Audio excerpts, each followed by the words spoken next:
I guess I should start from the beginning. My name is Jake, and I've been married to Emily for 6 years. We met in college, and like any other couple, we had our ups and downs. At first, it was all butterflies and late-night talks, but as life rolled on, we settled into a routine. Work dinner, the occasional date night. Pretty standard, right? Everything changed a few months ago. It started small, just some subtle changes in Emily's behavior. She was a little more distant, a little less affectionate. I chalked it up to work stress at her marketing job. She always had deadlines and her boss had been breathing down her neck. But then I noticed other things. She was spending more time on her phone, whispering and giggling during calls. She would suddenly change her accent when talking on the phone, like she was someone else entirely. At first, I thought it was just a quirky thing she did to make her work calls more interesting. But then it started to nag at me. One day, I came home from work a bit early. I wanted to surprise her with her favorite takeout. Instead, I found her in the living room, phone in hand, speaking in that different accent. I could only hear snippets, but she was giggling like a schoolgirl. My heart sank. She didn't hear me come in, and I just stood there, frozen, listening to her being someone I didn't recognize. "You're so funny, Mark. I can't believe you said that." She laughed, her voice light and airy, completely unlike the Emily I knew. It felt like a punch to the gut. Who was Mark? Why was she laughing like that? I wanted to scream, but my throat felt like it was closing up. I quietly backed out and left the house, my mind racing. Over the next few weeks, I became hyper-aware of her behavior. I noticed her texting more, slipping away to the bathroom for long calls, and her late-night work meetings. I felt a mix of anger and betrayal growing inside me. I tried to confront her a few times, but she just dismissed my concerns, insisting I was overreacting. "You're being paranoid, Jake. I'm just busy with work, you know how it is," she'd say, rolling her eyes at me like I was an idiot. The final straw came when I went to grab her laptop to help her with a project she mentioned. Instead, I found an email in her drafts addressed to Mark. It was flirty, with inside jokes and references to things I had no knowledge of. My heart raced, and I felt sick to my stomach. I had been right all along. I had to confront her, but I was terrified of what I would find out. I felt betrayed, angry, and utterly lost. So there I was, standing in our kitchen with the email open on my phone, a storm of emotions swirling inside me. I took a deep breath, trying to steady my shaky hands. I knew I had to confront her. I could feel the weight of the moment pressing down on me. I wanted answers, and more than anything, I wanted to understand how she could do this to us. When Emily walked in, I could tell she sensed something was off. Her smile faded as she saw my expression. "Jake, what's wrong?" she asked, her voice suddenly serious. I couldn't hold it back anymore. I threw the phone on the counter, the email glaring back at us like accusation. "Who is Mark?" I demanded, my voice shaking. Her face paled, and for a moment I thought I saw guilt flash across her features, but then she quickly recovered, putting on that bitchy mask I'd grown to despise. "What are you talking about? You're being ridiculous." She shot back, but I could see her eyes darting, searching for a way to spin her story. "Don't lie to me, Emily. I found the email. What the hell is going on?" My voice was louder now, fueled by the anger and betrayal I felt. She crossed her arms, her eyes narrowing. "You're overreacting, Jake. It's just a joke with a colleague. You know how I joke around. It means nothing." But I couldn't shake the feeling of disgust at her words. I felt like I was losing the ground beneath my feet. The confrontation spiraled into a mess of accusations and denials. She played the victim, insisting I was being unreasonable, and I was left feeling like I was drowning in a sea of confusion and hurt. In that moment, everything I thought I knew about my marriage felt like a lie. I didn't recognize the woman standing in front of me. The laughter, the lightness, it all felt like it belonged to someone else. As the argument reached its peak, I felt anger twist into something deeper, sadness. How could she betray the vows we made? The emotional impact was overwhelming. I had hoped for a different answer, some explanation that would make sense of the chaos, but all I felt was betrayal. The next few days were a blur. I went through the motions of work and daily life, but my mind was consumed by the whirlwind of emotions swirling inside me. I barely slept, and when I did, I was plagued by nightmares of Emily and Mark together, her laughter, her affection, all directed at someone else. Each time I woke up, it was like a punch to the gut, the reality washing over me again like a cold wave. Emily tried to act as though everything was normal, but the tension hung thick in the air. She'd smile at me, but it felt forced, like she was trying to convince both of us that nothing was wrong. I couldn't look at her without feeling a wave of betrayal crash over me. Her laughter, no longer sounded beautiful. It felt like a cruel reminder of how easily she could change who she was. I started digging. I had to know more about Mark. I couldn't just let it go and hope for the best. Something inside me snapped, and I needed to understand the full scope of her betrayal. I spent hours scouring her social media, looking for any signs of their relationship. What I found only deepened the pain. Photos of her at events I hadn't been invited to, late-night texts that went unanswered when I'd asked her about her day. Each revelation was like another stab to the heart, and I felt myself slipping deeper into a pit of despair. One evening, after another cold dinner together, I decided to confront her again.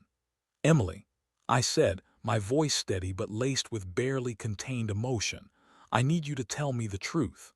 This isn't just a joke or a harmless flirtation. I deserve to know what's going on." She rolled her eyes, dismissing my concerns as if they were nothing. "You're still hung up on that? Jake, it's nothing. You're making a mountain out of a molehill. I can't believe. You're still on this? Still on this?" I shot back, incredulous. "You don't get to dismiss my feelings. I saw the email. I know there's something going on. Just tell me." Her expression soured, and for a moment I saw fear flicker behind her eyes. "You're being paranoid," she insisted again, but her voice lacked conviction. "You're just insecure. You need to trust me." "Trust you?" I laughed bitterly, the sound harsh in the silence of our kitchen. "How am I supposed to trust you when you're lying to my face? You've already broken that trust." The argument escalated, and we ended up shouting at each other. It was painful to see how far we'd fallen, how a simple conversation had turned into a battleground. I wanted to get through to her, to make her see how she was tearing apart our marriage, but all she did was retreat behind her defenses, refusing to acknowledge the truth. Days turned into weeks and nothing changed. I couldn't shake the feeling of being trapped in a nightmare. I kept replaying our life together in my mind, trying to find where it had all gone. Wrong? Was it something I did? Had I somehow pushed her away? The self-blame was suffocating. I remembered the good times, the laughter, the shared dreams, the love we had.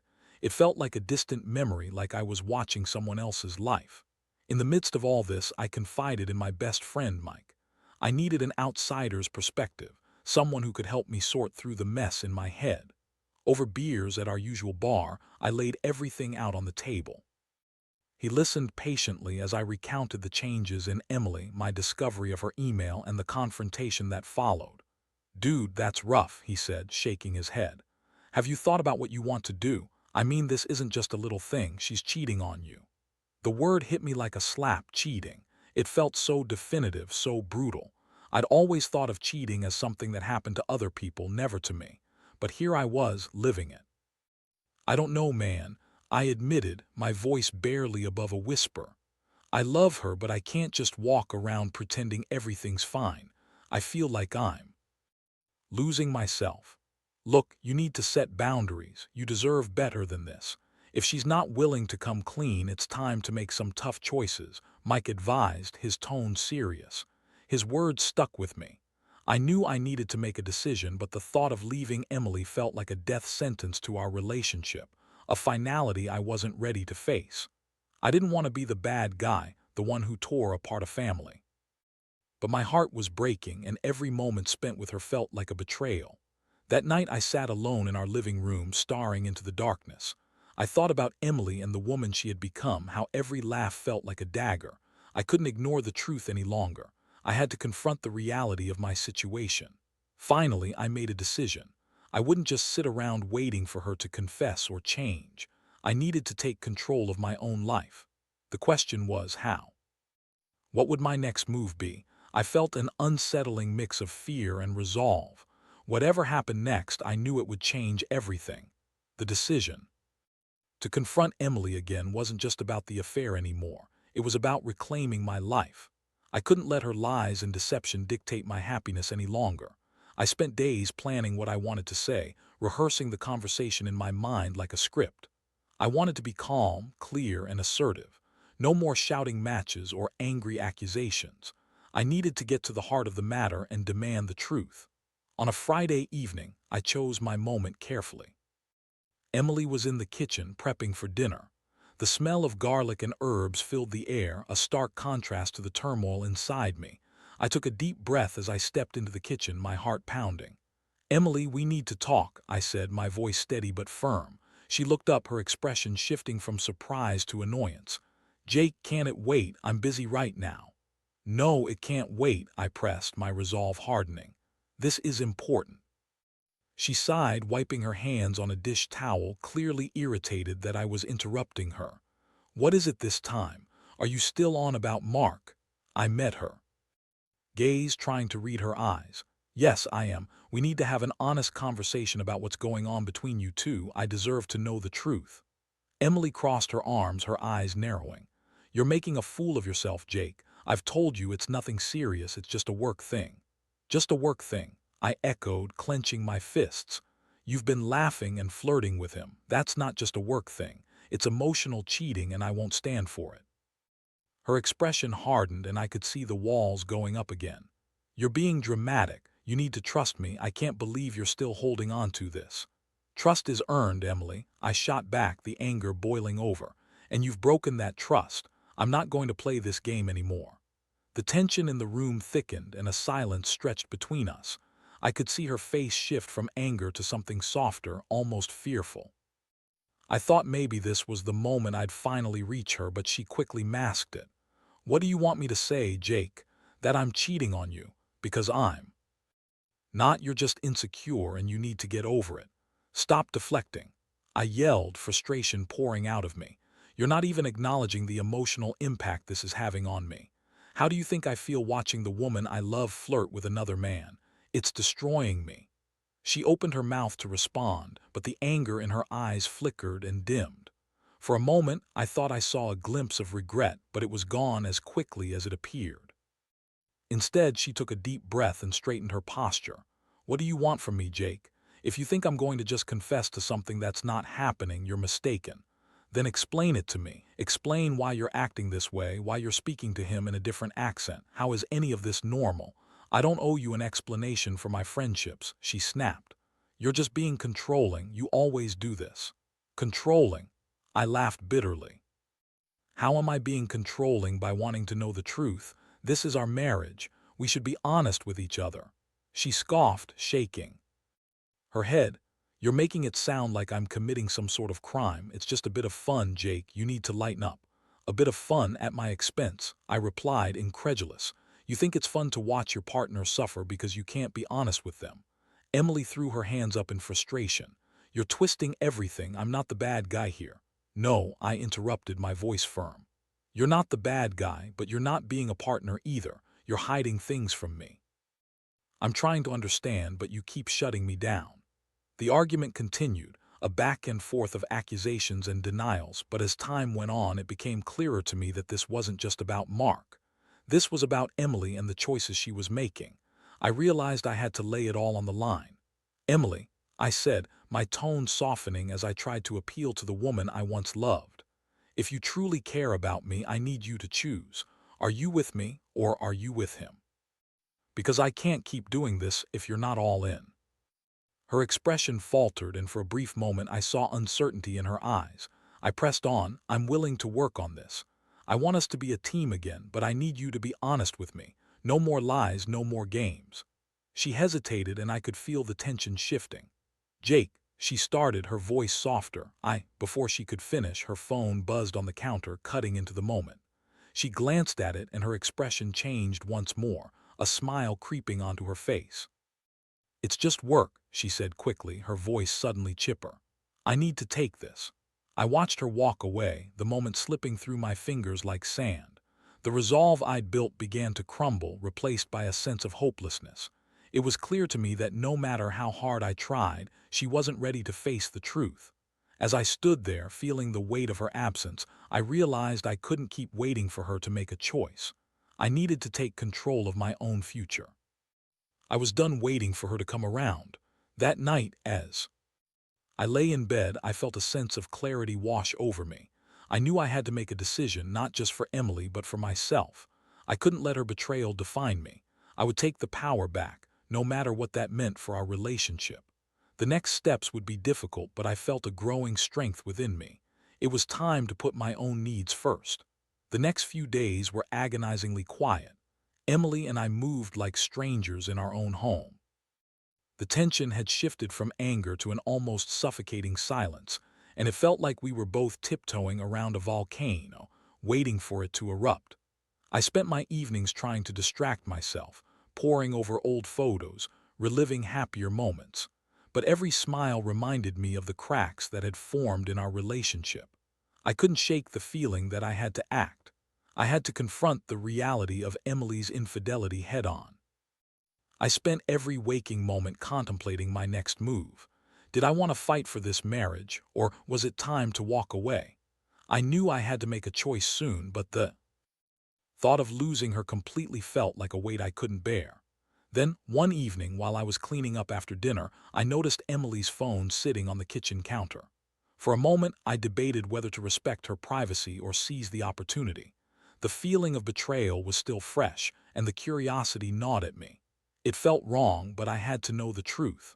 My heart raced as I picked up her phone and glanced at the screen. The text messages were right there, glaring back at me. I quickly scrolled through, my heart pounding with anticipation and dread. My stomach dropped as I read the flirty exchanges between Emily and Mark, little jokes, plans to meet up, and even hints of intimacy that made me feel sick. "Can't wait for our weekend together," one text read. "I miss your laugh and I really want to see you again." I felt the world around me tilt. My hands shook as I read the words. This wasn't just a fling or some innocent banter. She was planning a weekend getaway with him. I could barely process the reality of what I was seeing. I felt a mix of anger and profound sadness wash over me, a tidal wave of emotions that threatened to drown me. As I stood there, the phone trembling in my grip, I knew I couldn't just sit back and let this happen. I had to confront her again, but this time I wouldn't hold back. I couldn't allow her to dismiss my feelings any longer. I had to be bold and uncompromising. Taking a deep breath, I slipped her phone back onto the counter just as Emily walked back into the room. Her eyes narrowed when she saw me standing there, and I could sense the tension returning. "Jake, what's wrong?" she asked, her voice cautious. I took a step forward, heart racing, and faced her. "We need to talk now." She rolled her eyes, clearly annoyed. "What is it now? Can't you see I'm busy? Busy with Mark?" I shot back, unable to hold back the hurt that seeped into my tone. Her expression shifted, and I could see the panic wash over her. "What are you talking about?" I pulled up the text messages on her phone, showing them to her. How can you explain this?" I demanded, her face blanched, and for a moment she looked genuinely shocked. "Jake, don't you dare lie to me again," I interrupted, my voice rising. "I've given you so many chances to be honest, and you keep pushing me away. This isn't just some joke or harmless fun. You're cheating on me, and I deserve to know why." I didn't mean for it to go this far," she stammered, her bravado crumbling. "It just happened. He makes me feel special." "You've been so distant lately." "Distant?" I echoed, incredulous. "You think that justifies cheating? You didn't even bother to talk to me about how you felt. You ran straight into someone else's arms instead of being honest with me." "It wasn't meant to hurt you," she pleaded, her voice trembling. "I was just looking for something I felt was missing. I thought I could have both." "Both?" I repeated, disbelief flooding my veins. "You thought you could have your cake and eat it too." "This isn't a game, Emily. You're destroying our marriage for someone who doesn't even respect you enough to be open about it." She opened her mouth to respond, but no words came out. I could see the shame flooding her face, and for a moment I thought she might finally get it. But then she shifted back into defensive mode, crossing her arms and narrowing her eyes. "You don't understand what it's like, Jake. You never wanted to listen to me. Because I was busy trying to make our relationship work," I exclaimed, my voice rising again. "I was fighting for us while you were off with someone else. I thought we were in this together, but you've made it clear you're not committed to me." The air hung heavy with the weight of our confrontation. I watched as Emily's expression shifted from anger to desperation. "What do you want from me?" she cried, tears spilling down her cheeks. I want you to own up to what you've done, I said, my voice softer now. I want you to understand the pain you've caused, but more than that, I need to know if there's anything left to fight for. Are you willing to choose me, or are you going to keep running back to Mark? The silence that followed was deafening. I could see the turmoil in her eyes, the battle between guilt and desire. I waited, my heart pounding, praying she'd make the right choice. Finally, she spoke, her voice barely above a whisper. I don't know what to say, Jake. I'm so confused. Confused? I echoed, frustration boiling back up. You're not confused about whether or not you care about Mark. You have to decide if you want to be with me or him. This wasn't just about infidelity anymore, it was about clarity. I needed to know if she would fight for us or if I was merely a placeholder while she explored her options with someone else. Her next words would determine everything. Give me time, she pleaded. I need to figure it out. Time. Time felt like a luxury I could no longer afford. I had already given her too many chances. I stepped back, feeling the weight of my decision settle on my shoulders. Emily, I can't keep playing this game. I deserve someone who is all in, not someone who is half-heartedly committed while chasing after someone else. If you need time, perhaps you need to do that away from me. Her eyes widened in shock as the reality of my words sank in. I turned away, the decision hanging heavily in the air. I was taking control, but it felt like a loss at the same time. I felt hollow, a mixture of anger and heartbreak swirling inside me. As I walked away, I wondered if this was truly the end.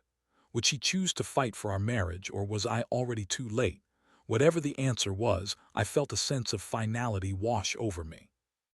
I was ready to face whatever came next, no matter how painful it would be. The days that followed our confrontation were some of the most challenging of my life. I had effectively put the ball in Emily's court, and now I was left waiting in limbo, caught between hope and despair. I didn't know if she would come home wanting to fight for our marriage, or if she would choose to walk away and explore her relationship with Mark. I spent those days trying to find some semblance of normalcy.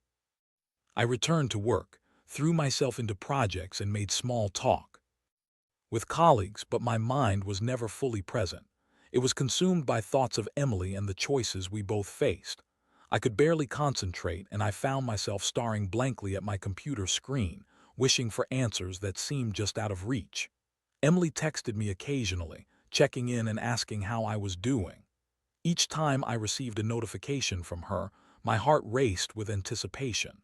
I wanted to respond, to engage, but I forced myself to keep my distance.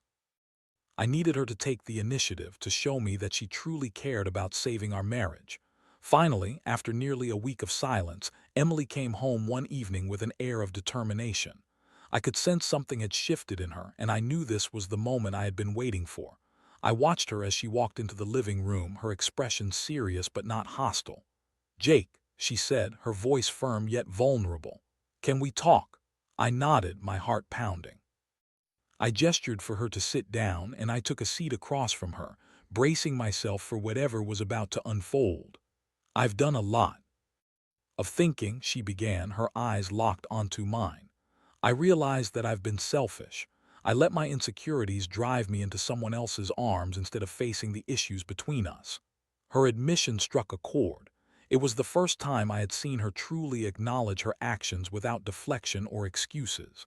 "I should have come to you instead of running away," she continued, tears welling in her eyes. "You didn't deserve any of this." "Emily," I said gently, "this isn't just about you feeling sorry, it's about whether you're willing to commit to us moving forward." "I am. I want to fix this," she said earnestly. "I love you, Jake. I've just been confused about where I fit in my own life, and I thought Mark could be an escape, but I see now that I was wrong." Her words were a balm to my wounded heart, yet I couldn't help but feel hesitant.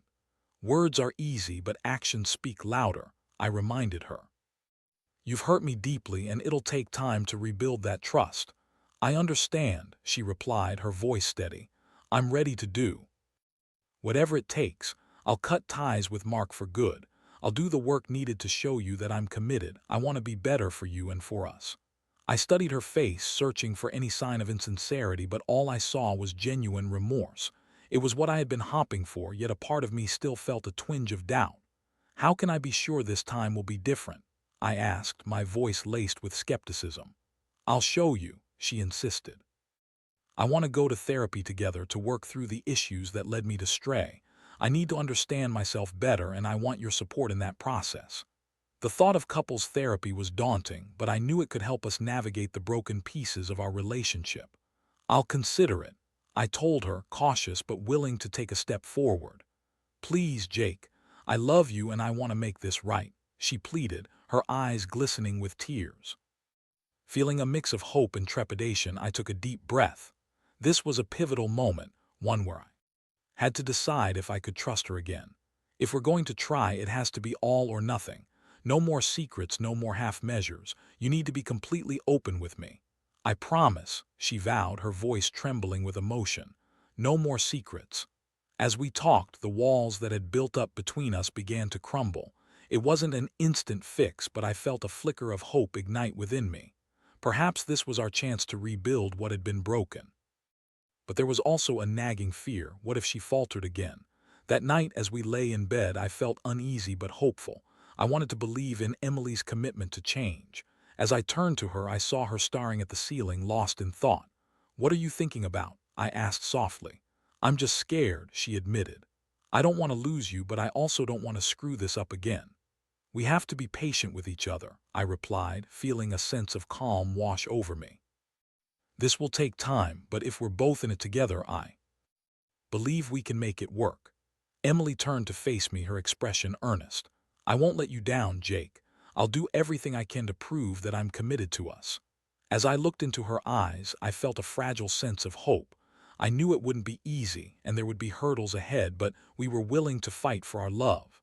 In that moment, I made a silent vow to myself. I would give her a chance to prove her commitment, but I wouldn't ignore the signs if she faltered. The road ahead would be long, but I felt a renewed sense of purpose. Whatever happened next, I was ready to face it together, as long as we both held up our end of the bargain. Emily and I would have to navigate our healing together, and I was prepared to be patient and cautious. I wanted to believe in love, healing, and the possibility of a brighter future. The next chapter of our lives had begun, and I was determined to make it one worth fighting for. In the weeks that followed, Emily and I began to rebuild our relationship, step by step. We took things slowly, starting with honest conversations about our feelings and the issues that had led us to this point. The process was far from easy, but I could sense a change in both of us. Emily's commitment was evident in her actions as she worked hard to regain my trust. We started attending couples therapy together, where we delved into the root causes of our problems. It was painful at times, exposing wounds we had both tried to ignore. But with each session, we learned to communicate better, to express our needs, and to address the insecurities that had festered beneath the surface. I watched Emily transform as she opened up about her feelings, fears, and why she had sought validation from someone else. It was during one of our therapy sessions that she revealed how much pressure she felt in her professional life and how it affected her sense of self-worth. "I thought I needed someone to make me feel special to escape the stress," she admitted, her voice trembling. "I didn't realize how much I was pushing you away in the process." Hearing her honesty helped me understand her actions better. I had felt lost in my own struggles too. We both realized that our marriage had become a casualty of our individual battles, and that realization marked a turning point for us. I started to share my own vulnerabilities, explaining how I had felt neglected and distanced from her. It was liberating to finally confront these issues together. As we worked through the layers of our relationship, the emotional intimacy that we had once shared began to reemerge. We started to take small steps towards normalcy, going on date nights and revisiting the activities we once enjoyed together.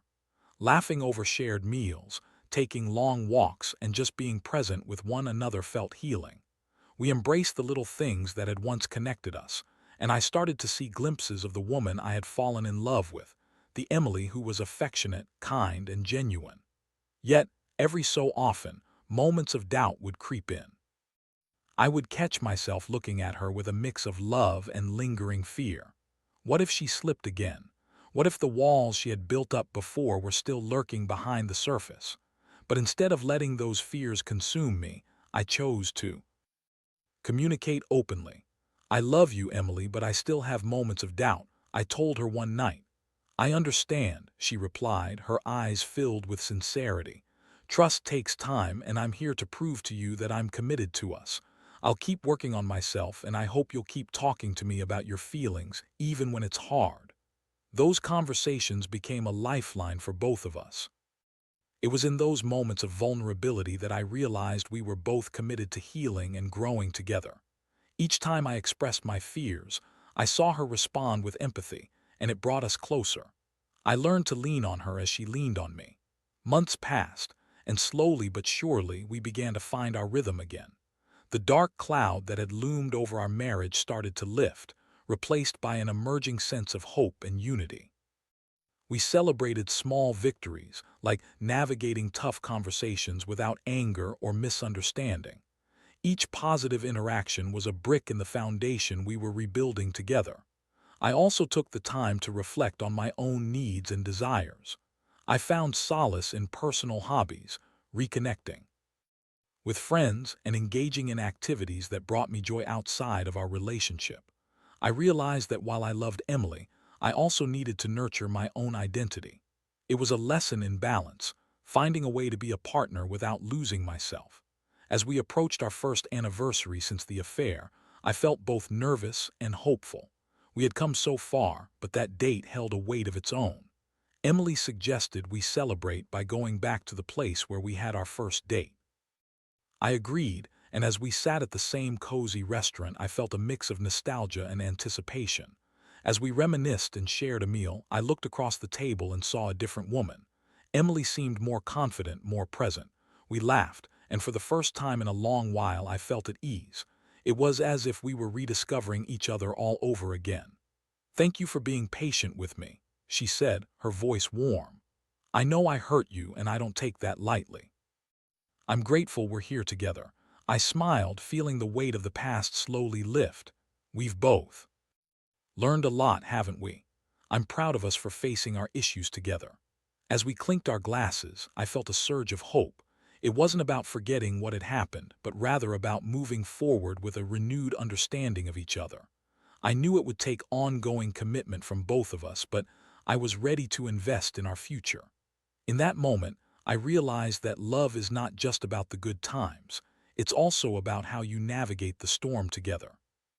We had weathered a difficult chapter, but we were on the path to rebuilding something beautiful.